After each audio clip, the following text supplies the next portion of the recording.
good day, viewers around the world.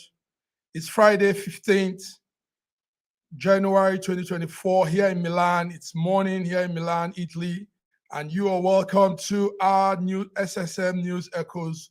Today is the world affairs that we look into. And what we're actually doing today is what we call recap of world news and all major occurrences in 2023. So we're rolling back to 2023.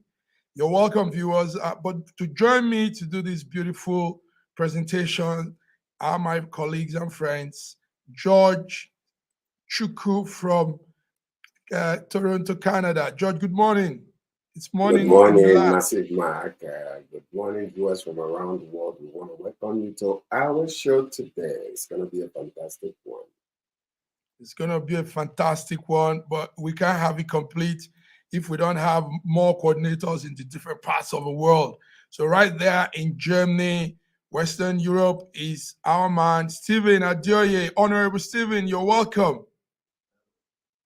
Stephen Adioye. Okay. I think it's still that network thing. George, you are welcome once again. So, George, what we're doing today is a recap of what we've done is pick out 10 most significant world events in 2023. Yes, 2023 unfolded as some people call it tapestry of global events, each woven together in its narrative and most complex fabrics of world affairs. Yes, complex fabrics, George. So I know you are prepared to hear some of this and go with us. Yes, so yes. we're starting, George, with something that was very, very, very. It took the whole world. It took the whole world, and that's the coronation of King Charles III of United Kingdom. King Charles III of United Kingdom. So it's a year now since the passing, 2 years now since the passing of the mother, the Reverend Queen Elizabeth II.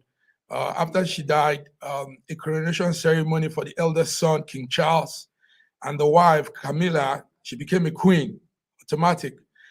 Camilla took place on the 6th of May, 2023, right there at the Westminster Abbey. The ceremony it was a global thing. UK television audience said they had close to 50 million people all around the world watching that broadcast on 2023. So, George, how was it? Camilla, King Charles III being coronated king, and that was happening in our lifetime. Yes, it's been, it was a fantastic one indeed, having only known the Queen Mother, Queen Elizabeth, ever since I was born, basically. And, to see a new king emerge, King Charles II, it came with a lot of mixed feelings. It was an exciting one. Canada is one of the Commonwealth countries, and Queen is still Queen was Queen of Canada until her death. And now we have King Charles, which was a fantastic one. But it kind of brought to a lot of memory, a lot of people that were wishing that, Diana was still alive. It kind of opened up a little bit of sore wounds in the minds of people, wishing that she was the one that was crowned. But it was a fantastic one indeed. It was really, really great and very colorful. And Britain basically showed that age-old tradition that never faded away. So we in Canada, we enjoyed it. We had a fantastic time watching it. And it was great. It was really awesome. It was great. Yes, George, a lot of people were watching too around the world. And more importantly, we were seeing something that we've never seen for a long time. We've never seen kings being coronated. Most people in this generation have never experienced that, this generation is not too, they were not used to this monarchy kind of thing. We're not used to, these are some phenomenon that's almost fading out. But that went live, and people were curious. So the audience on TV, on social media was heavy, Then one interesting thing about it all was that the king had to be named King Charles III. That means they've had King Charles the first, and the second, and now the third. And it was a very, I would say it was a beautiful event. I watched all through. I saw from the church to the Westminster Abbey, the signing and all that he did, and we were ushered to the king taking over the United Kingdom and the Commonwealth nation, like you just said.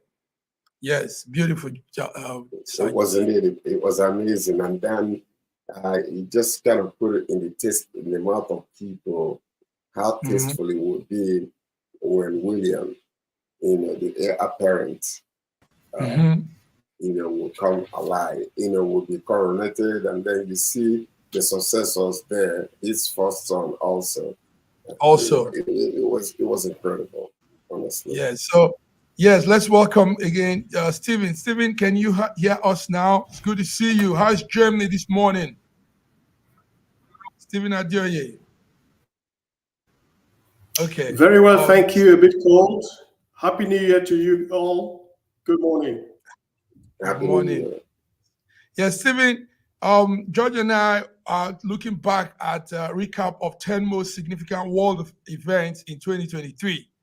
And so today, that's what we're focusing on. We're rolling it back. So we just talked on one major event was the coronation of King Charles of the United Kingdom. So what will you say about that, looking from Germany? I know you were in Germany watching the event.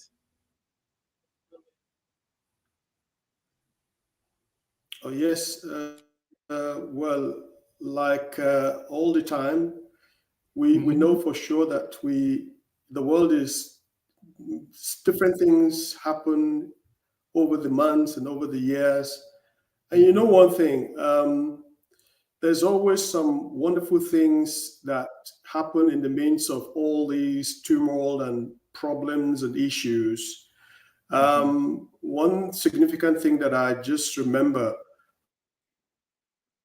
right now, pardon me if I go right to Turkey. There's a situation where I noticed that there was this issue where a little boy was dogged out, from the huge turmoil alive.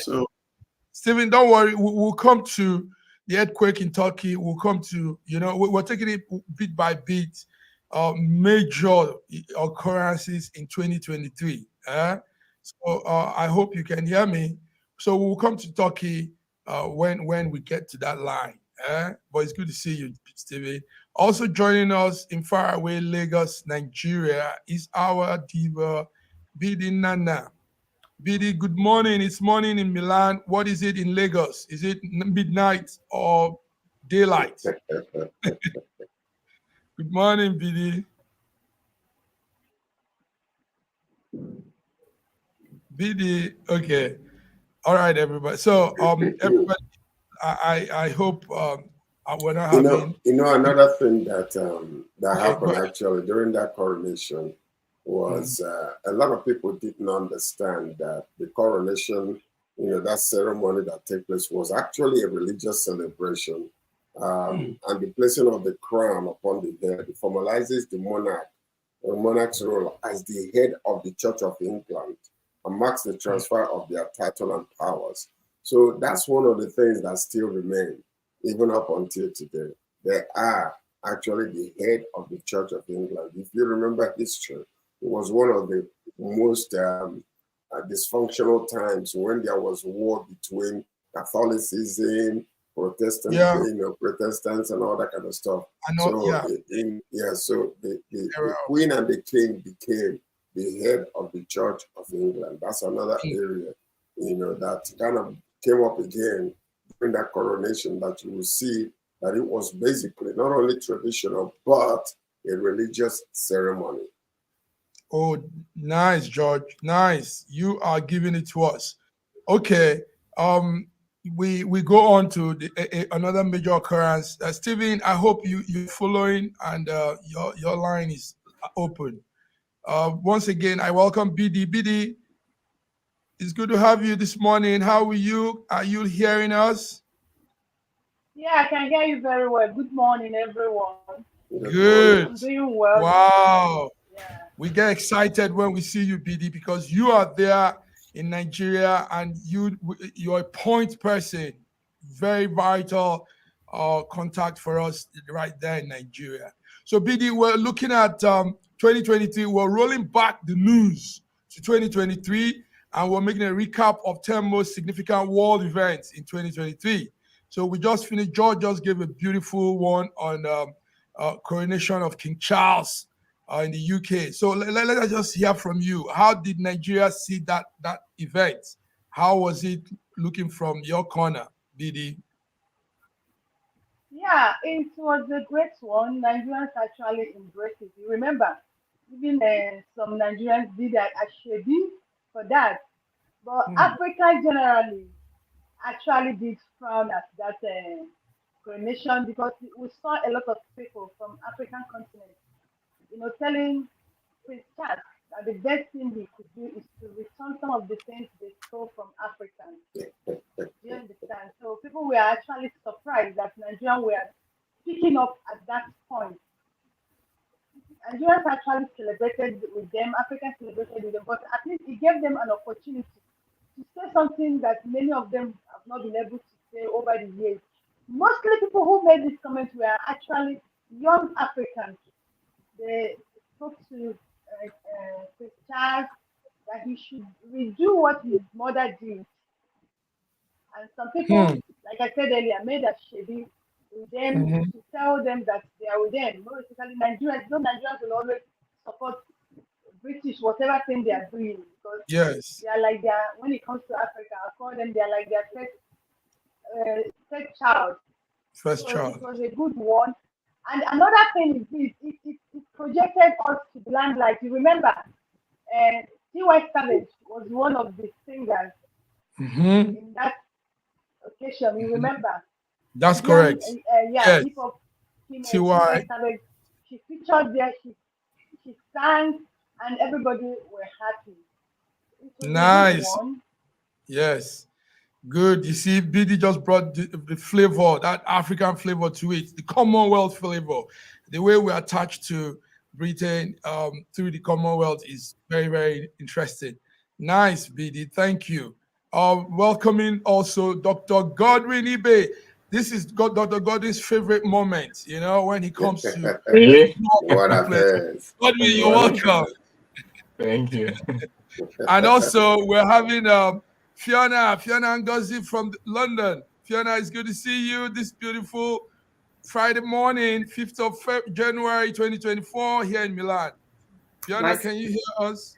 Yes, I can. Nice to be here. Good morning, everyone. Good morning. Good morning. You're welcome. So, Fiona and Godwin, what we just did was what we're doing today majorly is roll back the news in 2023. So we're making a recap of 10 most significant world events that happened in 2023. And Fiona, you were right there in the center of the first one, the coronation of King Charles III of United Kingdom.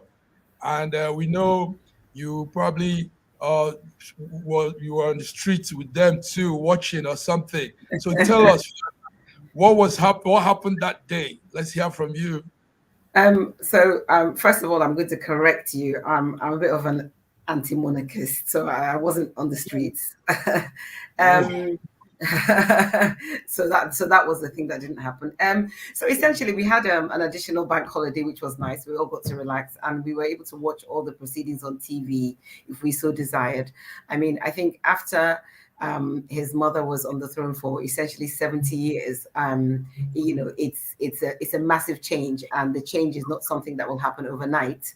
It's going to happen really over years, because we have to change our currency, and things like that. I mean, it brought a bit of a feel-good factor at the time, but I mean, the Queen had been around for such a long time that the sadness almost overshadowed the fact that there was a new monarch, if that makes any sense. So I mean, all in all, it was a pleasant enough experience, and we're still dealing with the changes even till date, because obviously the national anthem has had to change, because we're now God Save the King, not the Queen. So other the top lawyers, the QCs, are now the KCs. So there's so many different little minor things that have to change as a result of the fact that our monarch is now a king, not a queen. But as I said, I'm not an anti-monarchist. I'm just not a monarchist, so I'm probably not the best person to speak, too highly or best about the situation. So yeah, so that's kind of what it is here in the UK. Yeah, we'll take you on that some other time. Hearing this is strange.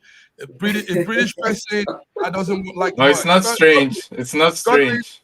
Yes, Godwin. It's not strange. She is very honest, and especially being in London, to be able to say those views openly on this platform, it shows honesty and the lack of desire to pander to political correctness, and I commend her for that.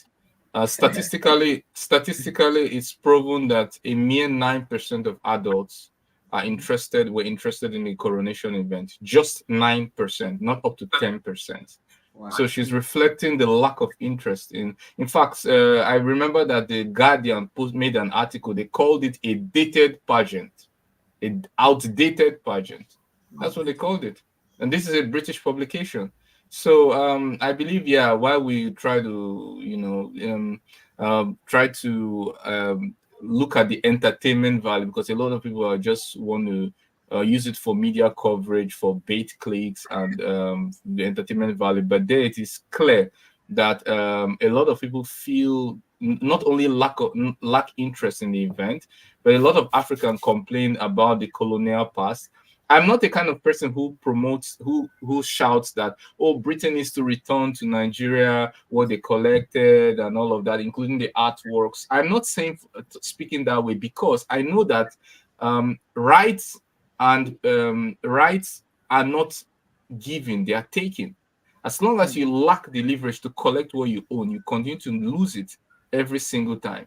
So until Nigeria builds itself to the point where you can say you better return that before, in 2 weeks' time, while we still want you to return it peacefully, then it will not be returned. So we should focus on building ourselves to have the leverage to tell and to instill our interests, both national and strategic interests.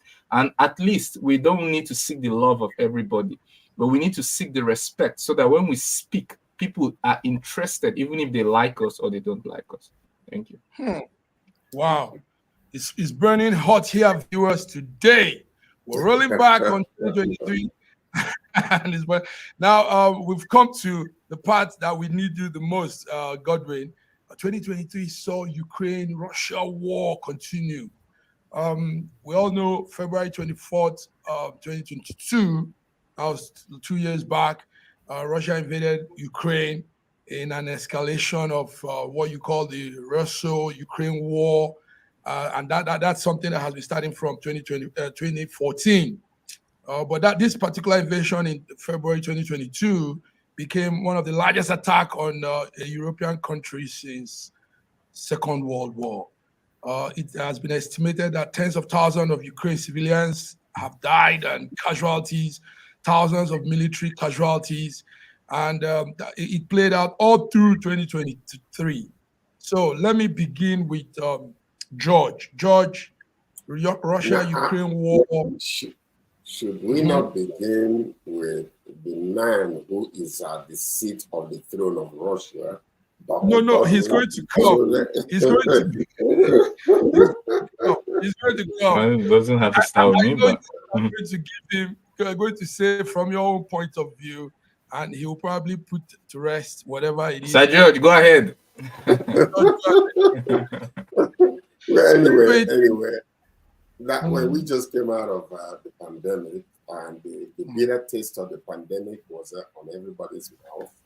And the way that I viewed that Russian invasion was wrong time, and it added to the pain, that people were going through the pandemic and everything. And even up until today, we are still suffering the consequences of that, because that invasion kind of stagnated the recovery, economic recovery of the world at large. And it's still happening now. Europe was one of the people that were so badly affected because of the sanctions that were being put on Russia regarding gas and all those type of things. So it didn't help matters at all. Personally, I felt the pain, because things, gas prices were up, and economic recovery was slowed down. And so basically, that's one of the things that I was wondering, why now? Why couldn't Russia have waited until such a time as after the recovery to do this? But, it was a mixed feeling, actually. It was actually a mixed feeling because, on everybody's mind, actually, because number one was, some people were saying that. Yeah, George, what we'll do, because you have a small time and there's so much to talk about, what we'll do is let's roll with a minute or two for each person. Okay. No problem. We can cover. So who's going next? Adioye, you are close to, a little bit close, not too close anyway. How was the Russia? Thank you very much. For us in Germany, we had a very strong impact in terms of economic downturn. 40 to 45% of our oil and gas comes from Russia, and Ukraine also play a very important role. And the gas pipe was also negotiated that it would go through Ukraine to the entire Europe. So again, when we think about the situation on the ground, economically, the war has and still have impact on the situation on the ground, not only in Germany, but also in Europe. The second part that I will be aware of the fact that I have only 1 minute. The second part I'd like to express or speak about is the 43,000 tons of Ukraine to Africa every year was actually not possible anymore. It affects the entire world.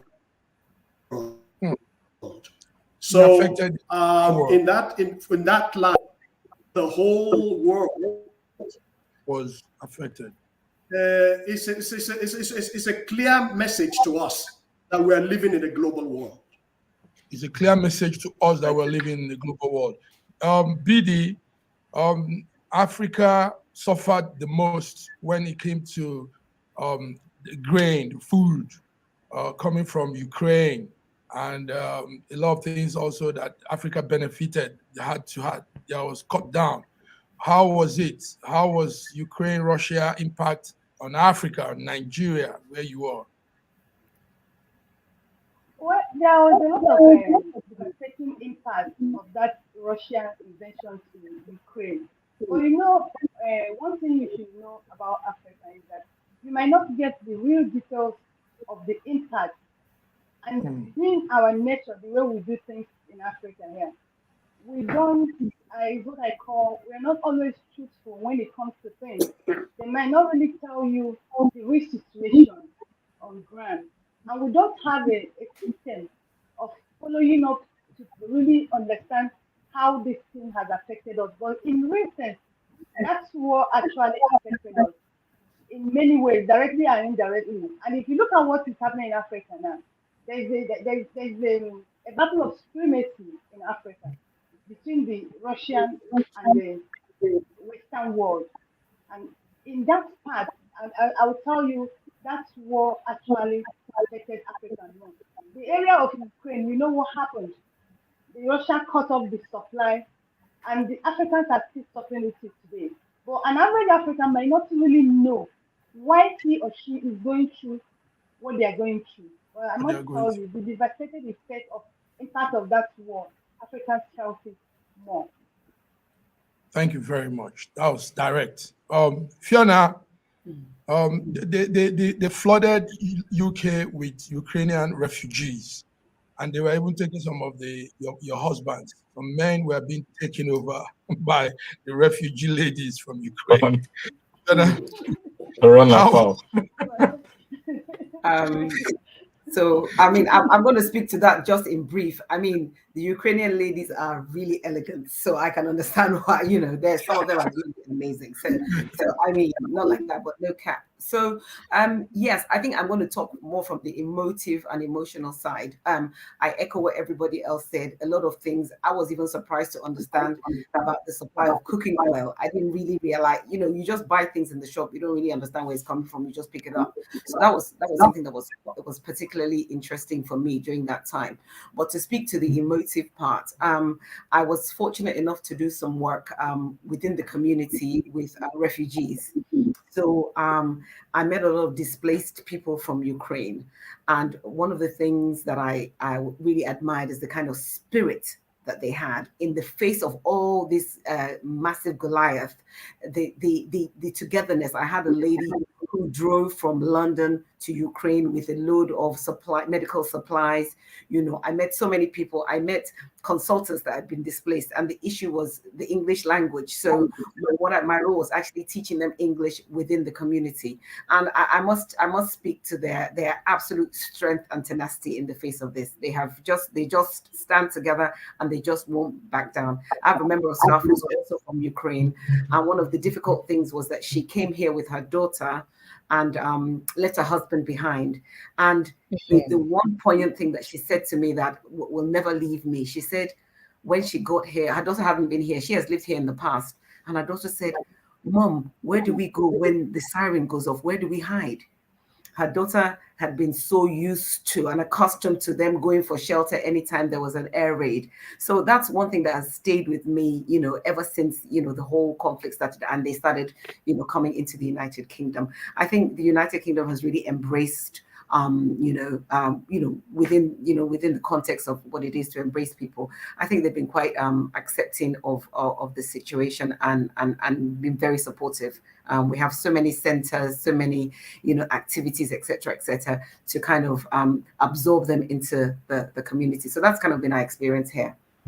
Thank you very much. Viewers, you're tuned to ISSM World Affairs today, Friday, the 5th of January 2023. We're running back, we're going back, taking it back to significant world events in 2023. And we're talking about Russia-Ukraine war. Godwin, before you come in, let me also inform you all that I just got a note from the network. We will not go on a break. So we'll just take it through till the end because our time is short and there's more things to talk about. Godwin, go ahead. Your guy slammed Ukraine. You guys didn't realize that we were coming out from Corona. We were desperate to get back to life. And I heard all that. And I'll tell you, every war is a catastrophe, and this is no exception. War is not something you should consider or take lightly, and you must exhaust all avenues of peace before you consider war. So I'm a person of peace, but it doesn't cloud my idea understanding the reasons or the rationale why people may go to war and what interests are at stake. I would like to also state that many of the wars we have in the world are political elites that are fighting among themselves, and common citizens just pick sides and ignorantly, sheepishly joining the foray without actually understanding deeply what is going on. For example, when you go into wars and you go into the resources that are on the lands that are being fought over, and you might understand what exactly is going on. Some of those resources are not yet announced because they've been explored. There's this exploratory stage, and then to understand the capacity and the evaluate how much resources before it's announced and investors are allowed to come in. So intelligence services may know some of these potential resources before informing the public, and you may not know why you're supporting one side or the other. Lastly, I also want to comment on the tenacity of the Russians, despite the face of the oppression of Russian citizens in Donetsk and Lugansk Republic over 8 years, up to the point of 2022, before the invasion of Iraq. The United Nations talked about the deaths and of a lot of Russian-speaking people in the Ukraine at that point in time, especially of civilians. And I commend their tenacity. I also want to add emotional perspective to that. They survived what a lot of people didn't want to report, and many of them are living now in Russia with Russian citizenship, and they've had a change of life. Also, the war affected everybody, including Russians and Europe. You know, to Germany, there were 5 pipelines supplying Russian gas to Europe, and not only did this war limit the supply and allow Europe to start buying LNG from spot market prices instead of long-term deals, they also helped themselves to blow up their pipeline supplying gas to them, the Nord Stream 1, Nord Stream 2. No, we don't have an allegation. For whatever reasons, you had your time to speak. Let me finish. This what I'm saying is published in famous Western publications and said by many famous reputable journalists. Now, we can never know first-hand information of almost anything we say there, including the statistics I've posted to you. I always quote them as secondary data because they are conducted by a reputable organization who conducts this research, and I report them to you based on the fact as secondary data, similarly to what I've reported. That I didn't think of this idea myself, but they are out there documented in the internet for the viewers to look at. Also, Russian GDP has grown. We were behind Germany before the invasion or special military operation, but somehow we overtook Germany by PPP. It's sad, basically, that it's not something to rejoice over, because I do not see economy as a zero-sum game. I see economy as a synergy. When Germany grows, Russia grows. When Russia grows, Germany grows. When Russia supplies cheap energy, Russia can industrialize better. Yeah, you have so much to tell us, and thank you for putting your facts, and you're good at giving out those data and facts. Thank you. Gentlemen, like the network just announced to me, we will go straight through. We're not taking the break so that we can cover most of what we have here. We're still on, George. We're still on. Now, we come into one very important time in 2023. 2023 was the year the AI, they call artificial intelligence. It was the year the AI came into mainstream. Actually, AI has been in existence since, in fact, what scientists say is since 1956, all through the 70s, 80s. That terminology has been used, and it's been on. So, but 2023 was when it came into mainstream. It was also the year it brought a lot of panic on what could happen. The artificial intelligence is that intelligence of the machines and softwares, as opposed to the intelligence of human beings. So, gentlemen, let me start with George. George, let's hear you. Artificial AI came into being 2023, was used all around. Students were using it. Scientists, pharmacists, musicians were using it. And I use it too. I work with AI. In fact, I want to start a masterclass tutorial on AI. So, George, tell us, Canada and AI. I know it's wreaking havoc in Canada too. Yeah, AI, the the introduction of AI in 2023 finally was, came out publicly, and two sides of the globe rejoiced: the criminals and those that are going to use it for for good purposes.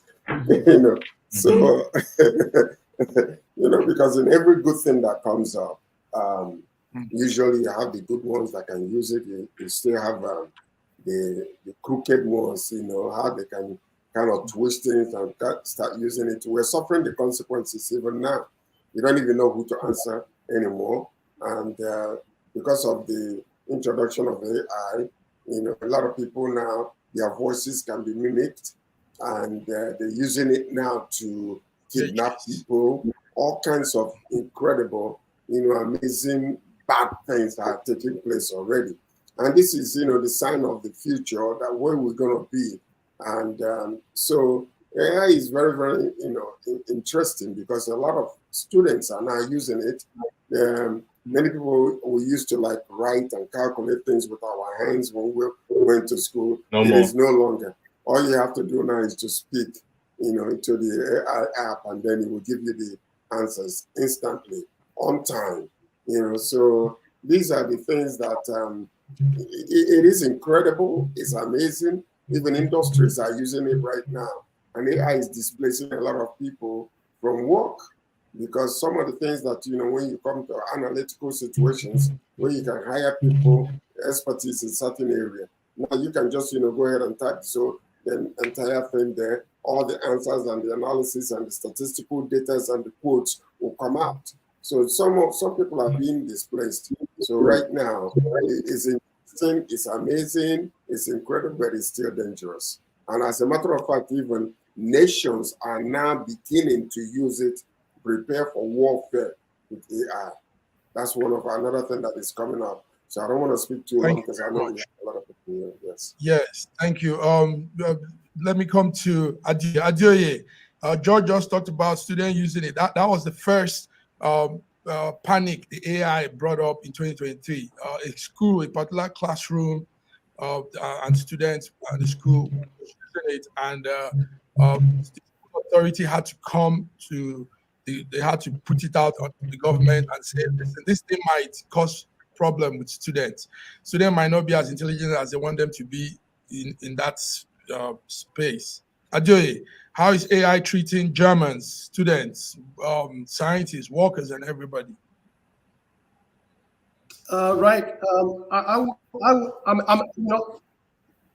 a farmer, and I'd like to speak about the influence or the impact of artificial intelligence in light of agriculture today. We are at the moment in the fourth industrial revolution, and 70% of our farmers in Africa are subsisting farmers, and we expect them to feed the entire continent. Now, with the proper use of artificial intelligence, you have integrated agriculture. You are able to get into the culture of agriculture itself, using all the parameters available. Agriculture today anymore, as people having Wellington boots and torn shirts, but you have people who actually can use the artificial intelligence to enhance production, to add more value to our small-scale farmers. Imagine 70% of all the farmers in Africa, those who expect them to feed us, are not actually having one single artificial intelligence at their disposal. And so this is the challenge, and I'm really excited about it. Thinking about precision agriculture, integrated agriculture, enhancing this activity with our local people. It's not difficult. Artificial intelligence can translate to Yoruba, Igbo, Russian, whatever, and make it.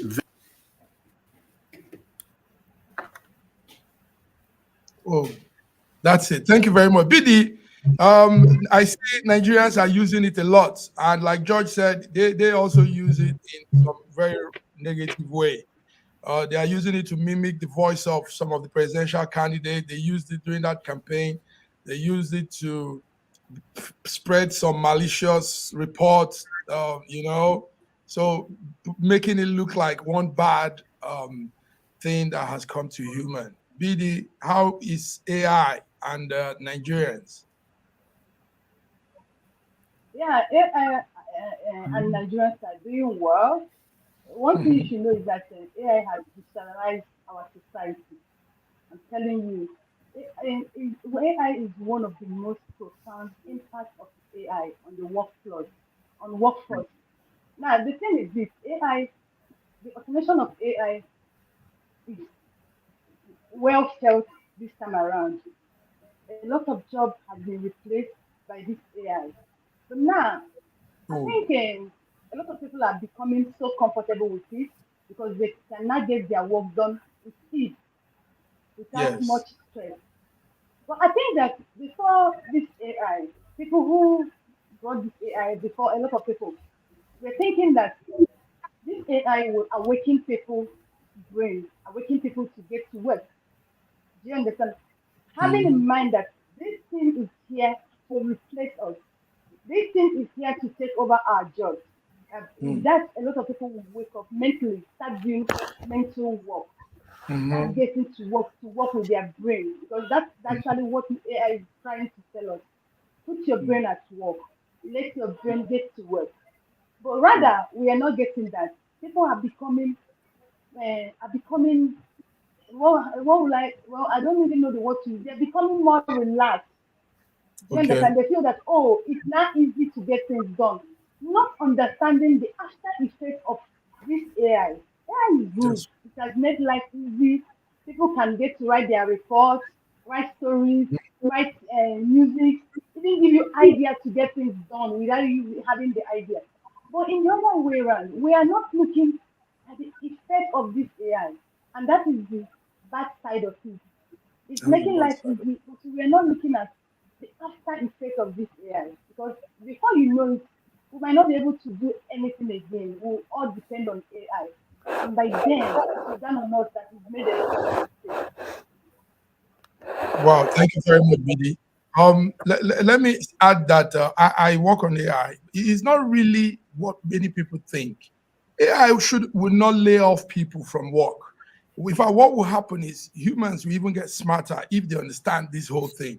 Because you need And somebody to program, you need to put the prompt, you need to write, you need to come up with some analysis, some details, and impute it into that into that the AI platform, and it gives you a result. So for exactly. people to, yes, for people to say it's going to lay work, I don't think so from my angle. Now, do you Um, know, with AI powered machines, a lot mhm. of work has been taken over. A lot of skilled job has been taken over. I hope you're aware of that. In an Yes. office, in an organization, if they need 20 workers, with AI, they might just employ 10. It means that 10 has been laid off. And now, if you're among those people and you're not using your brain, don't you think that you're making a very big mistake? You need to come up with a lot of things that AI cannot overtake from you. But a lot of people are not doing that. They are not looking in that direction. That's the point me I'm trying to make. Do you Okay. understand? Thank AI you very much. has come to take a Fiona, lot of do you jobs. So think it's going Yes. Fiona, do you think AI will cause unemployment and lay people off their job? What do you say about AI, Fiona? Yeah, I think I agree with what Ms. BD said. That I think it goes without saying that that is definitely going to be one of the repercussions. I don't think it's even a debatable thing. I think where some if I was going to write a policy, for example, it's something that would take me a while to draft, etc., etc. I can just put it in Chat GPT and it's done for me in literally seconds. So I think I agree with what she's saying.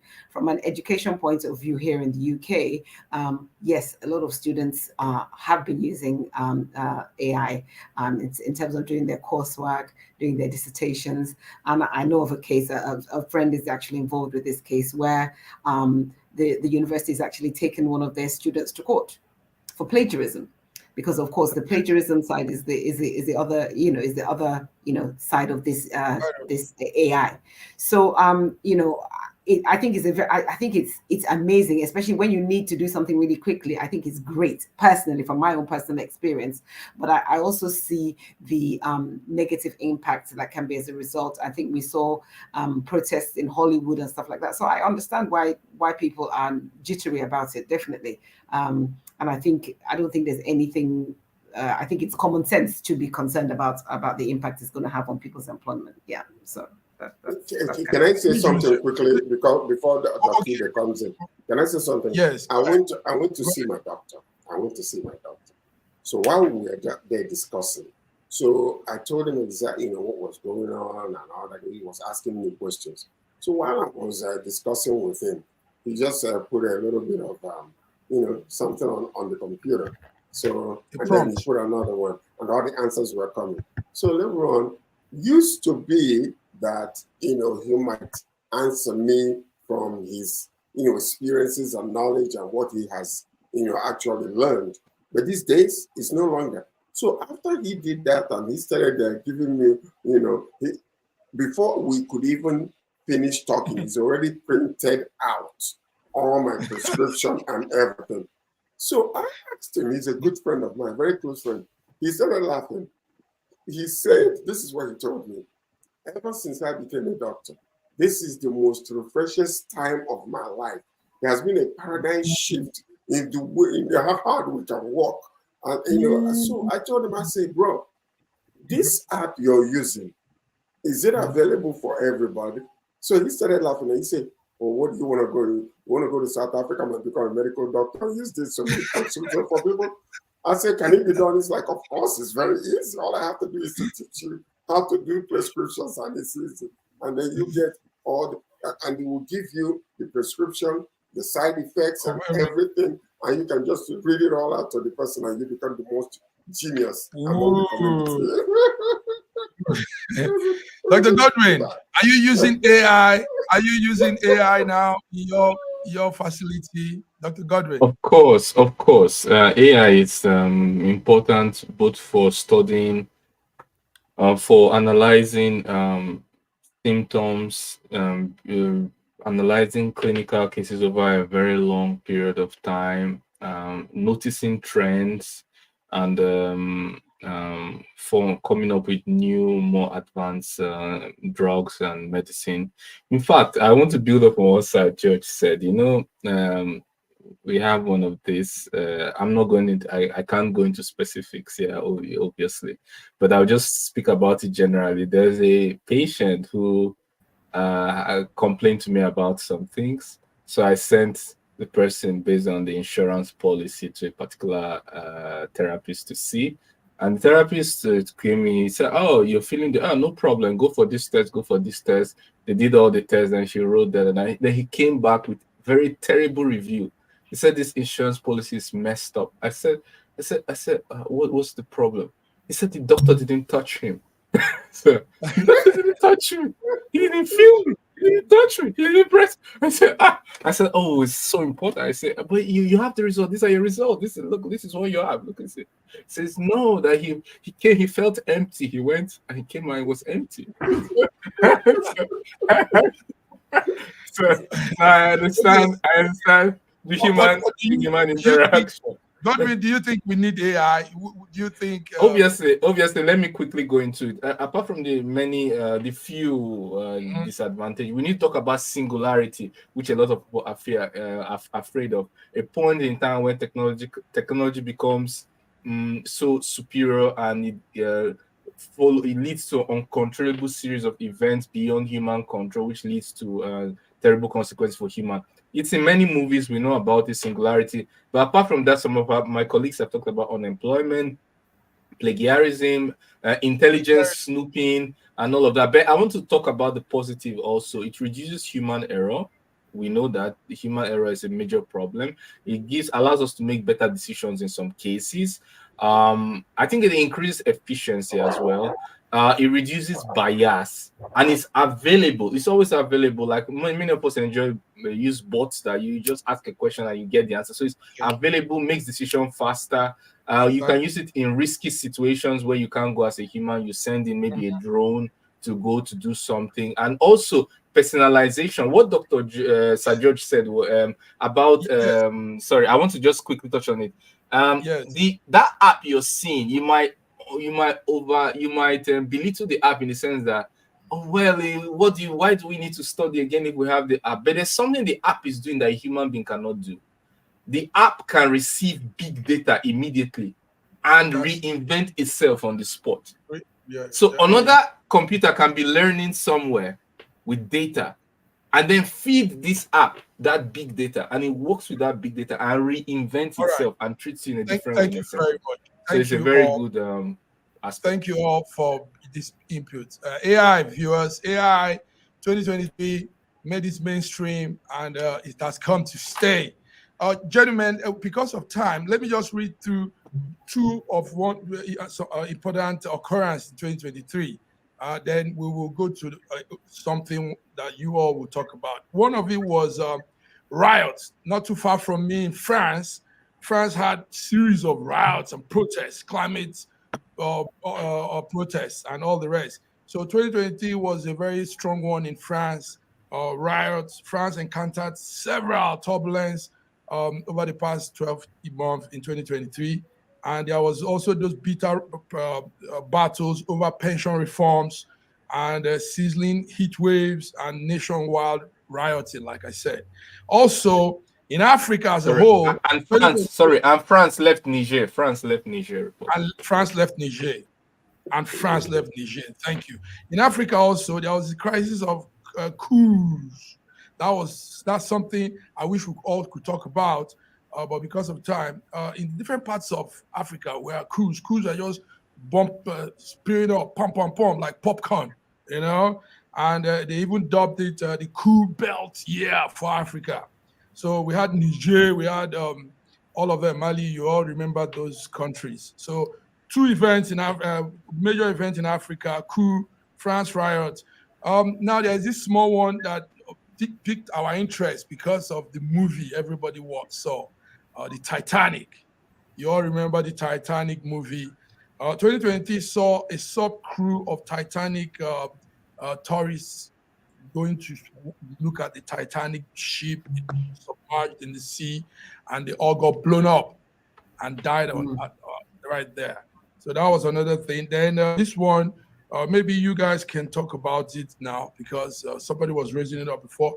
Earthquake in Turkey and Syria. That was a major occurrence in 2023. Over 59,000 people were killed in Turkey and neighboring country Syria. Delia, you were going to say something about that the other time. Can you give us some synopsis? Delia? Thank you very much. Regarding the issue of the destructive, can you hear me? Yes. Yes, we can. Can you all hear me? Yes, we can. Yeah, thank you for letting me in on this. And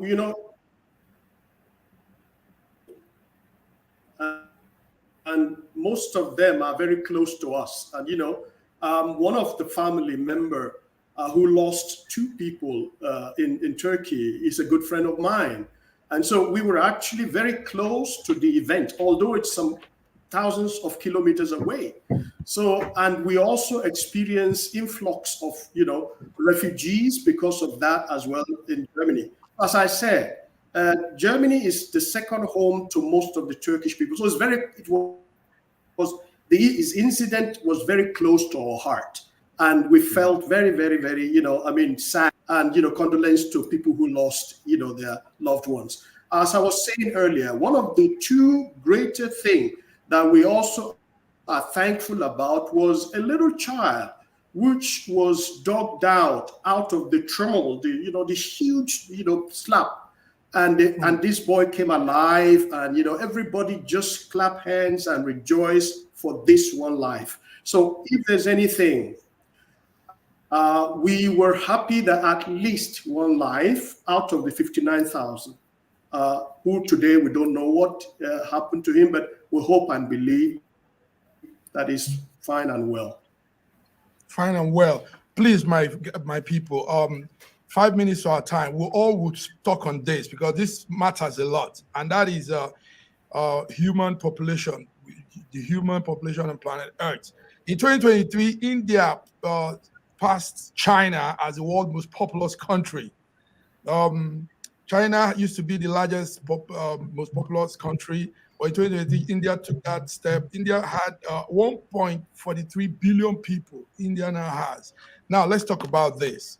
Let me start with George. Humanity is growing, and the Earth is still very small for all of us. It's still small. Yes, the Earth is still small. George, what will you say? Human population, we are now going to 9 billion, 9 point something, and that's a huge number anyway. But George, we haven't reached now. We're saying 8 point something million. Yes, billion. Yeah. So when you have more efficiency in medical, analysis, and less people will die, and more people will be living longer, and that's why we have the increase.